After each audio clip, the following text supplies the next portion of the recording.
সিমেন morphology. শুক্রাণুর আকারবিদ্যা বলতে শুক্রাণুর আকার এবং আকৃতিকে বোঝায়। একটি স্বাভাবিক শুক্রাণুর একটি ডিম্বাকৃত মাথা এবং একটি লম্বা লেজ থাকে। অস্বাভাবিক আকৃতির শুক্রাণুর একাধিক লেজ বা একটি বাঁকা মাথা থাকে। অস্বাভাবিক আকৃতির শুক্রাণুর জন্য ডিম্বাণু ভেদ করা কঠিন হয়ে পড়ে।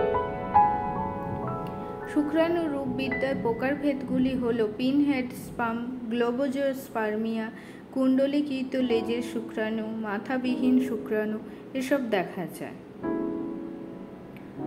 অস্বাভাবিক শুক্রাণুর কারণগুলি হল জেনেটিক ফ্যাক্টর, জীবনধারা, হরমোনের ভারসাম্যহীনতা, পরিবেশগত কারণসমূহ, চিকিৎসাবিদ্যা এসব কারণ দেখা যায়। এসব সমস্যার সমাধান পেতে আপনারা আসুন আমাদের দ্য ওম ফার্টিলিটি ট্রিটমেন্টে। এখানে ন্যাচারাল প্রসেসে 3 থেকে 6 মাসের মধ্যে আপনি আপনার সমস্যার সমাধান পাবেন।